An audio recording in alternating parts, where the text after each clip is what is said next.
Hello, you're watching World Talks on TVP World. My name is Sasha Farbach. All traces lead to the east. Prime Minister Donald Tusk warned this week as Poland's security services detained 8 suspects accused of plotting acts of sabotage on behalf of Russia, part of what officials describe as an expanding hybrid war waged across Europe. We're now joined by Paulina Piasecka, director of the Terrorism Research Center at Civitas University, to help us understand what this means for Poland's security and for the wider region. Good to have you back on the program. Welcome. Welcome. Thank you for having me. So I want to ask you directly, this quote by the Prime Minister saying that the evidence here is leading to the east. So how serious of a current wave of threat level are we at? Can we call this a war that's already happening now? Tell us a bit more.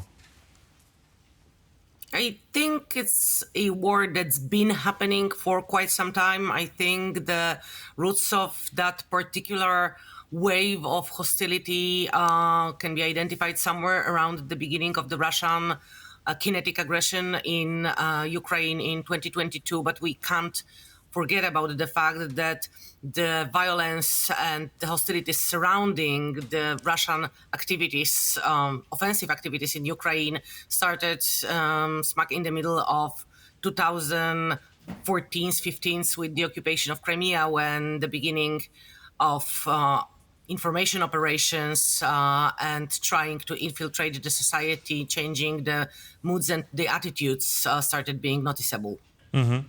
So this does go back some time, and it's really only now that we're starting to catch on to this. But at the same time, I'm curious, how do you perceive the coordination at the moment of these sabotage networks? How deep does this go?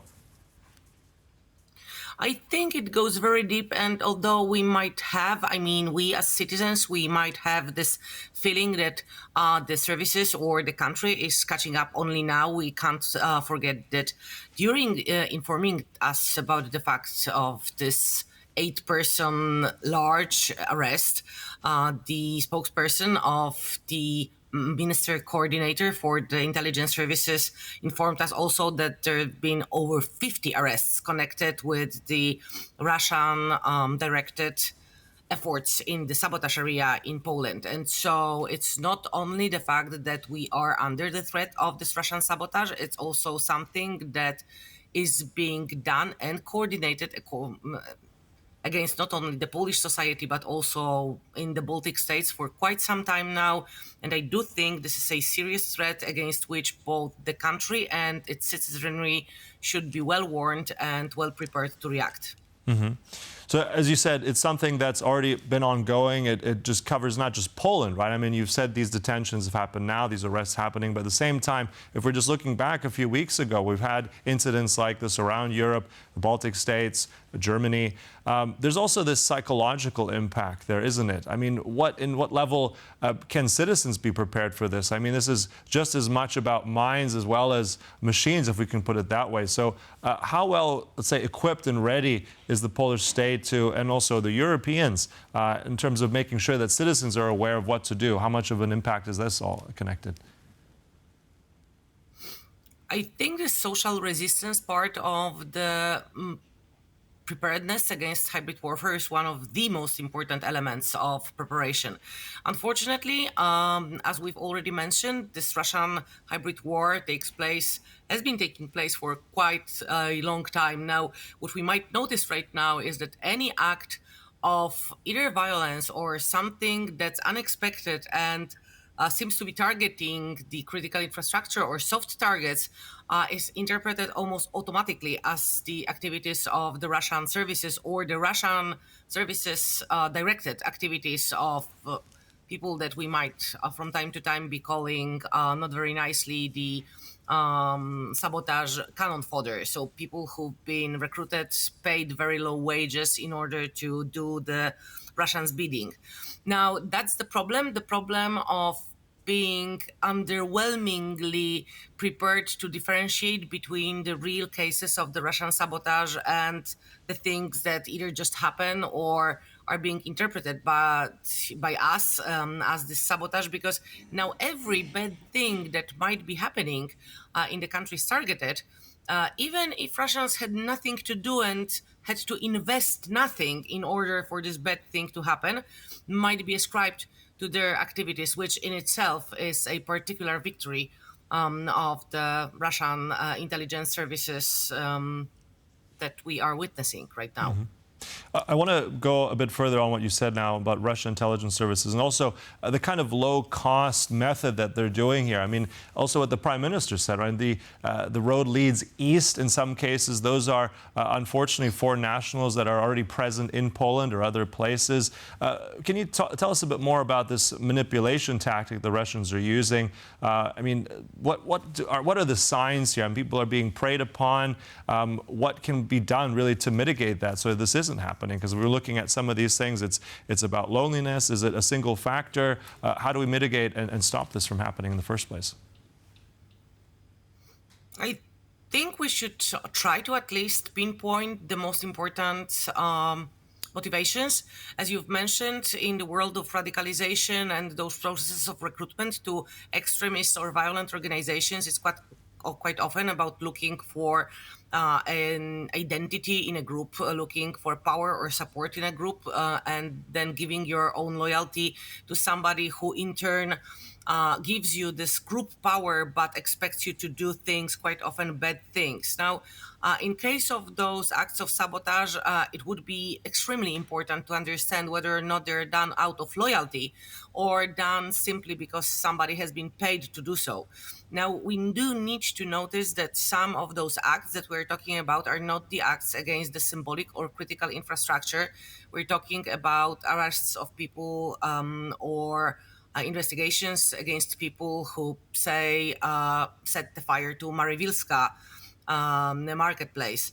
And so probably what we would need to do would be not only to try to counteract and catch in the act people who are the recruiters, but also make people aware that what they might think are the acts of, I don't know, criminal, popular criminality, the normal kind of I'm sorry, but normal kinds of arson and not the part of the hybrid war. This is extremely important to make people aware that those who would recruit them, those who would pay them, might be the agents of the foreign country fueling this fire of hybrid war in Europe. And this awareness, this social awareness, might be one of the most important tools that we have in our toolbox of countering hybrid warfare. Yeah, I mean, this term as well, Paulina, it gets thrown around a lot, hybrid warfare. For some, that doesn't mean much. So in plain language, how can we really explain that to people? And you mentioned about these various crimes, distinguishing between arson and hybrid warfare. How do we make that distinction? How are we able, I'm just curious, you know about this, the psychological impacts. I mean, that kind of manipulation that the Russians are doing, is there any way to counter it? I mean, is someone realizing that they're being manipulative? Certainly, this takes some time for this to take effect, doesn't it?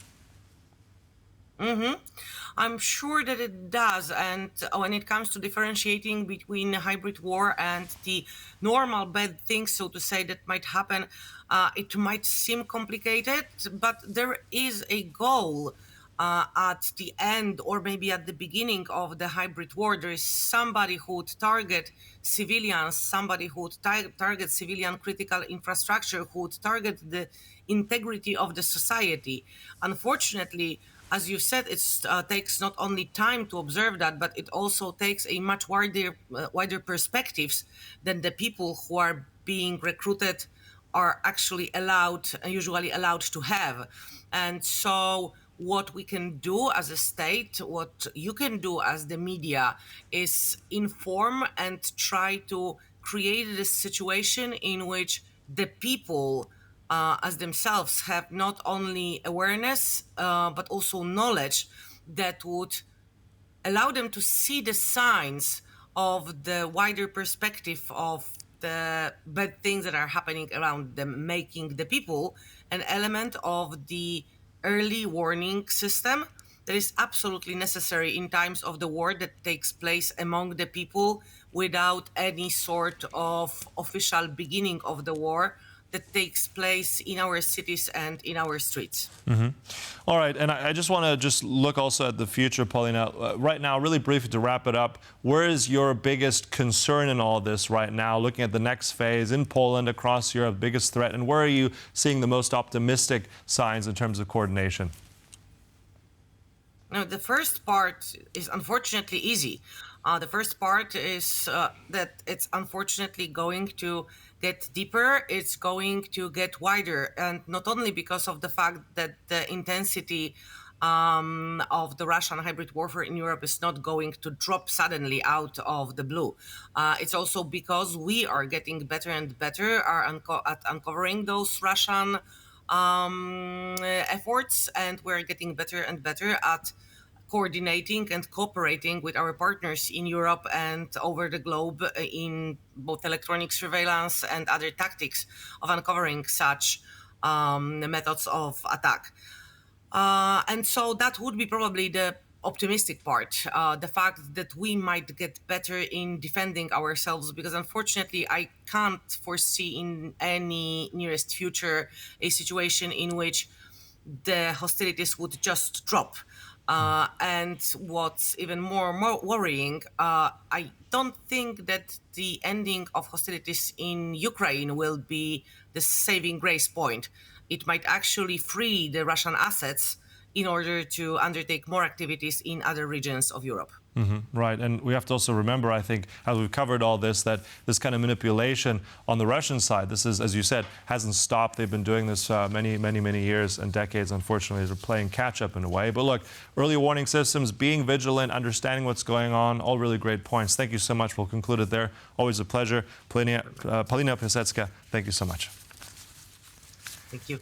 And thank you for watching. That concludes World Talks, but stay tuned right here on TVP World for more news and commentary. Goodbye.